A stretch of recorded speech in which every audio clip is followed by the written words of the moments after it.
Narasi pelecehan seksual dalam kasus pembunuhan Brigadir Joshua kembali dihidupkan Komisi Nasional Hak Asasi Manusia. Padahal Polri telah menghentikan pengusutan kasus tersebut.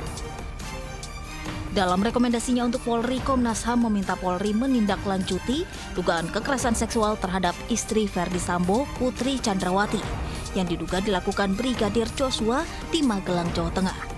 Sementara itu dalam pemeriksaan Komnas Perempuan, Putri sempat mengaku lebih baik mati usai dilecehkan. Terus kemudian terdapat dugaan kuat terjadinya peristiwa kekerasan seksual yang dilakukan oleh Brigadir J kepada saudari PC di Magelang tanggal 7 Juli 2022. Tadi detailnya disampaikan Bu Andi. Kemudian terjadinya obstruction of justice dalam penanganan dan pengungkapan peristiwa kematian Brigadir J. Posisi sebagai istri dari seorang petinggi kepolisian pada usia yang jelang 50 tahun, memiliki anak perempuan maupun rasa takut pada ancaman dan menyalahkan diri sendiri sehingga merasa lebih baik mati, ini disampaikan berkali-kali, dan karena itu kita perlu memikir ulang bahwa relasi kuasa antara atasan dan bawahan saja tidak cukup untuk serta-merta menghilangkan kemungkinan terjadinya kekerasan seksual. Sebelumnya Bareskrim Polri telah memastikan tidak ada pelecehan seksual yang dilakukan Brigadir Joshua. Kedua perkara ini kita hentikan penyidikannya karena tidak ditemukan peristiwa pidana.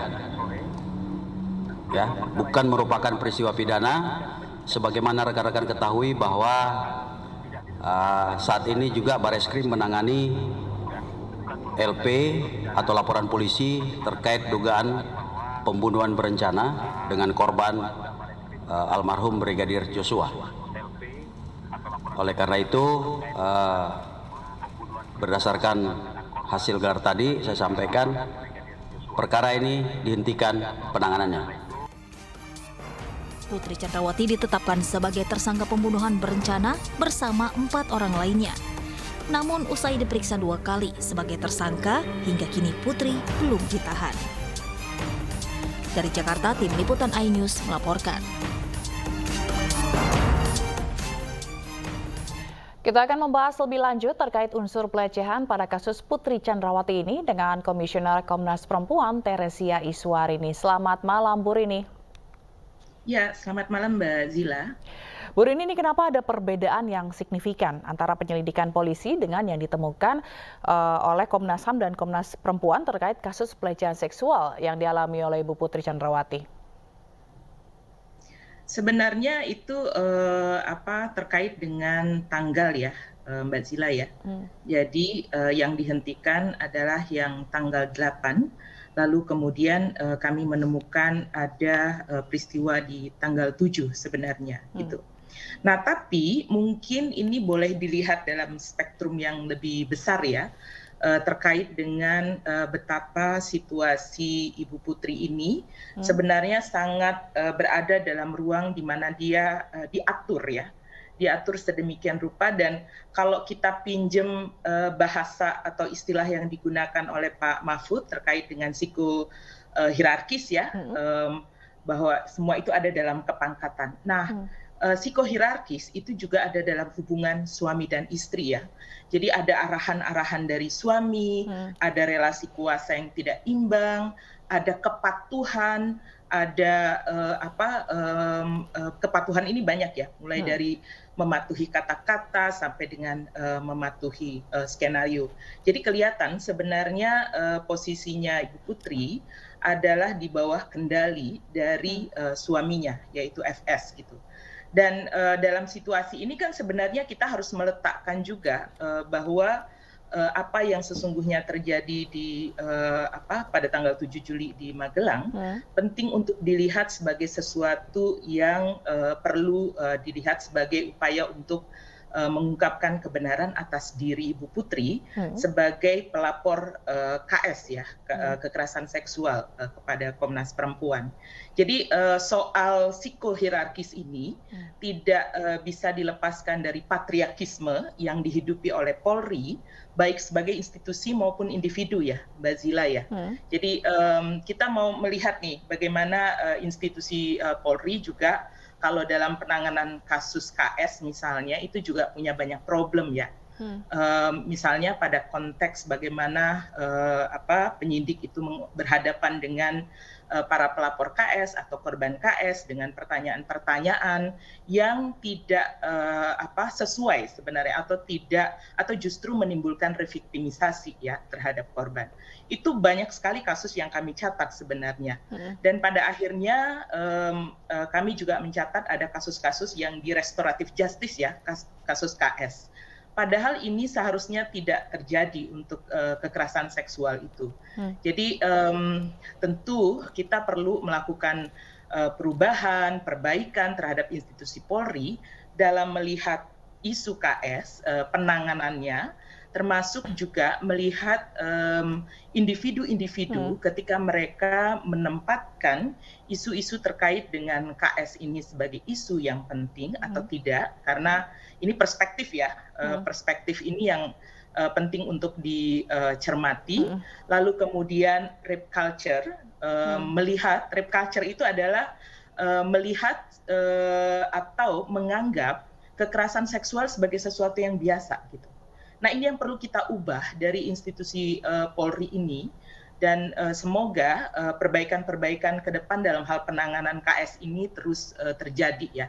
Termasuk juga memperkuat UPPA sebenarnya, Unit Pengaduan Perempuan dan Anak, karena mereka kalau dalam psikohierarkis juga ada ya, konteks psikohierarkis ini juga mempengaruhi UPPA gitu loh.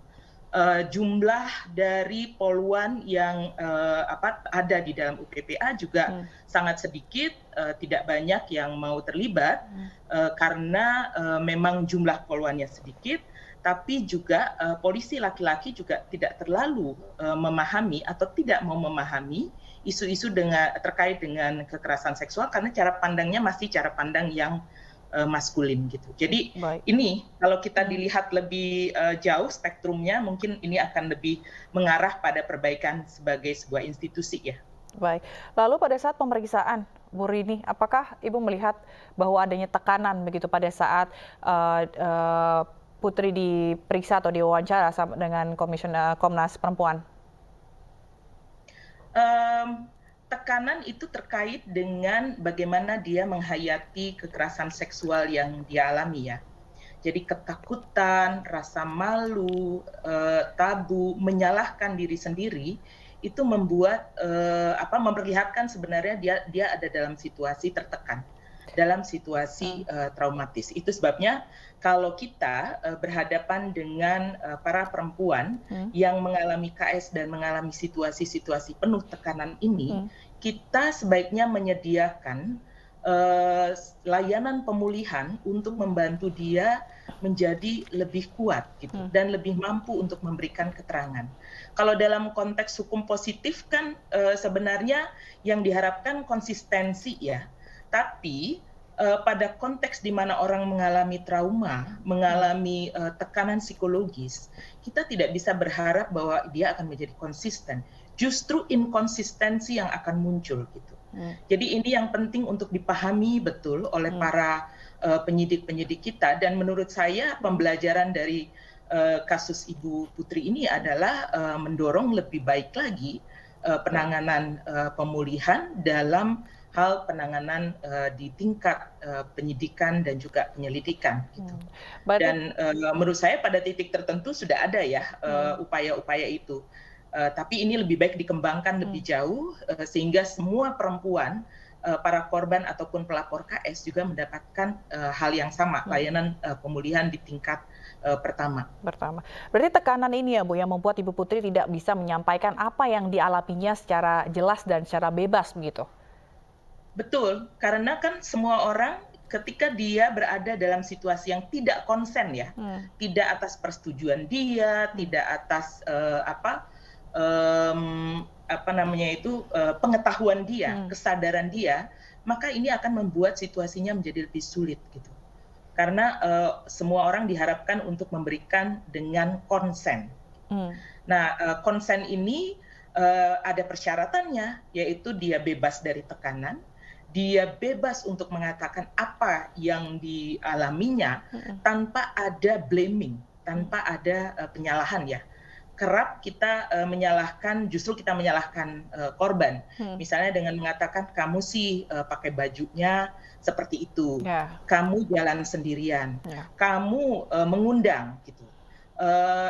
Ini problem-problem korban yang tidak secara empati dimiliki ya oleh penegak hukum kita gitu. Ini saya juga baru dari sekarang ada di Kepri, Kepulauan Riau. Saya mendapatkan satu kasus, ada cerita tentang bagaimana penanganan pencabulan anak perempuan ini tidak diproses dengan baik, mulai dari tingkat kepolisian, kejaksaan sampai dengan pengadilan. Jadi si anak ini bahkan dalam konteks peradilan pun di persidangan masih tetap mengalami reviktimisasi gitu. Baik. Padahal, dan ini juga diamini oleh jaksa ya, artinya jaksa tidak menghentikan proses yang mereviktimisasi korban itu. Baik, Bu Rini, mohon maaf kita akan tahan dulu Bu Rini karena kita akan jeda, kita akan lanjutkan dialog usai jeda berikut. Pemirsa tetaplah bersama Breaking News.